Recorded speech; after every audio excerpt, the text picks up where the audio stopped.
Muhaye ikaze muri aya makuru aho tugiye kuvuga ku makuru yo mu mahanga avugaho ku byabereye muri Nigeria aho abasirikari 20 baguye mu mpanuka y'indege ya kajugujugu.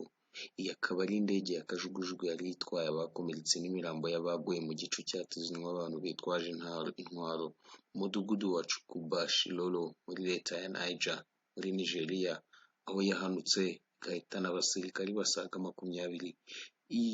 Iyo ni imibare yatangajwe n'umuvugizi w'igisirikare cya Nigeria Major General Edward Buba mu kiganiro yagiranye n'abanyamakuru kuwa kane tariki ya 17 Kanama 2023 i Abuja. Yavuze ko muri iyo ndege hari harimo abasirikari 14 n'abandi b'inkomere 7, abapilote 2 ndetse n'abandi bantu bakora mu ndege 2. Major General Buba yavuze ko hatangiye iperereza ryo gushaka icyateye impanuka y'indege. Abayobozi nta bisobanuro batanze by'uko ibikorwa byo gutabara bari barasiwe mu gice batezwe byagenze. Nta n'andi makuru ajyanye n'iyo mpanuka y'indege yatanzwe niba hari umuntu waba wararokotse.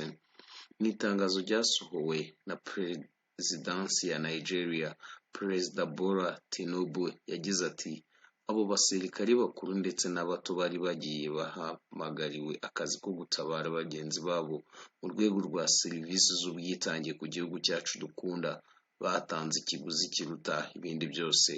Ati tuzahora tubibuka iteka, atari ukubibuka nk'abasirikari gusa ahubwo tubibuka nk'intwari zatanze byose kugira ngo igihugu cyacu kibone amahoro n'umutekano.